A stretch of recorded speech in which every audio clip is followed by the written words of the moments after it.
तो दोस्त, क्या आप जानते हैं कि दुनिया में अधिकतर लोग असफल क्यों हो जाते हैं? क्योंकि वे किसी भी कार्य को बिना जाने सोचे समझे जल्दी से करते हैं और कुछ ही देर बाद उससे ऊब कर दूसरा काम शुरू कर देते हैं। इसका मतलब हुआ कि वे किसी भी काम पर टिक नहीं पाते और इसकी वजह से वे असफल हो जाते हैं। दोस्त, मैं आपसे निवेदन करता हूँ कि इस वीडियो को पूरा देखें। यह वीडियो आपको एक ऐसी सीख देगी जो जिंदगी में आपको सफल होने से कोई नहीं रोक सकता, क्योंकि कोई भी कहानी आपके जीवन को बदल सकी। कौन सी बात इंसान के दिल पर लग जाए कोई नहीं जानता। इसलिए भगवान बुद्ध की ये सर्वश्रेष्ठ कहानी को ध्यान से सुने। मैं वादा करता हूँ कि आपने इस कहानी को कहीं भी नहीं सुना होगा। एक लड़का बहुत चतुर था। उसने बहुत सी कलाएं सीखी। उसे तीर चलाना आ गया, वह नाव खेलने लगा और वह बढ़िया बढ़िया मकान भी बनाना सीख गया। उसके बाद वह अपने घर लौट गया। बड़े घमंड से वह लोगों से कहता, इस दुनिया में मेरे मुकाबले कोई नहीं है, सब मुझसे कमजोर ही हैं। गौतम बुद्ध ने यह देखा तो सोचे इसे शिक्षा देनी चाहिए।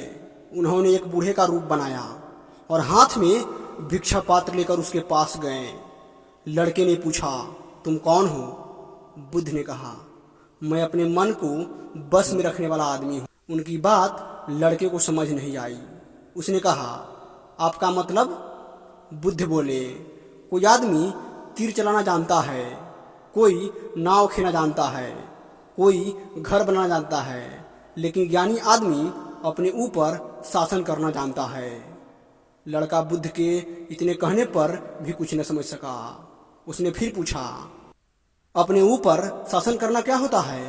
बुद्ध ने कहा, अगर कोई उसकी प्रशंसा करे तो वह खुशी से फूल जाता है और कोई निंदा करे तो वह दुखी हो जाता है। इस तरह उसका मन उसके बस में नहीं रहता। उसके मन का कंट्रोल दूसरे के मन में होता। ऐसा आदमी किसी चीज या हुनर का अभिमान नहीं करता। बुद्ध की बात का उस लड़के पर ऐसा असर हुआ कि उस दिन से उसने डिंग हाँकना बंद कर दिया। एक दूसरे कहानी के अनुसार मगध राज्य के राजकुमार श्रोण बेहद उदंड था। उसको दूसरों को अपमान करने में आनंद अनुभूति होती थी। दूसरों को अपमानित करने में वह उम्र का ख्याल भी नहीं रखता। जब माता पिता उसकी हरकतों से परेशान हो गए तो उन्होंने महल में भगवान बुद्ध को आमंत्रित किया। बुद्ध जब महल में आए तो उन्होंने राजकुमार के विषय में बातें सुनी। उन्होंने राजा से राजकुमार को प्रवचन में लाने के लिए कहा। श्रोण अपने पिता के साथ आया और प्रवचन के समाप्ति के बाद बुद्ध के चरणों में लौट गया। बुद्ध के वचनों से प्रभावित होकर वह बौद्ध धर्म को दीक्षित हो गया। उसका जीवन पूर्णतः बदल गया। कुछ समय बाद उसने प्रायश्चित करने के लिए अन्न जल को त्याग कर दिया। उसके इस कठोर प्रण के विषय में जब भगवान बुद्ध को ज्ञात हुआ तो उसे देखने आए। उन्होंने स्नेहपूर्वक उसके मस्तक पर हाथ रखा और बोले, श्रोण, अन्न जल के त्याग के कारण तुम्हारा स्वास्थ्य गिरता जा रहा है।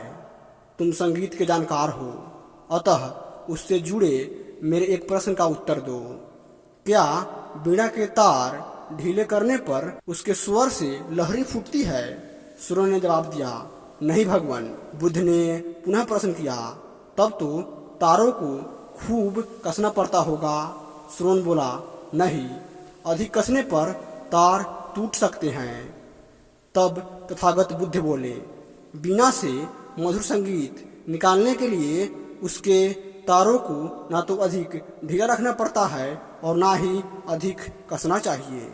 इसी प्रकार हमारा जीवन भी एक बीना की तरह ही है, जिसे भली भांति चलाने के लिए सही वस्तुओं का पूर्ण त्याग उचित नहीं है। श्रोण ने कठोर प्रतिज्ञा से मुक्ति ले ली और सहज जीवन जीने लगा।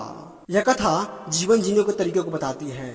आप भी अगर जिंदगी में धैर्य और संयम से काम लेना चाहते हैं तो बुद्ध के राहों पर चल के एक सफल इंसान बन सकते हैं। इसलिए भगवान बुद्ध के कहे गए विचारों को हमेशा समझने और जानने के लिए इस चैनल को सब्सक्राइब करके बेल आइकन प्रेस कर दें।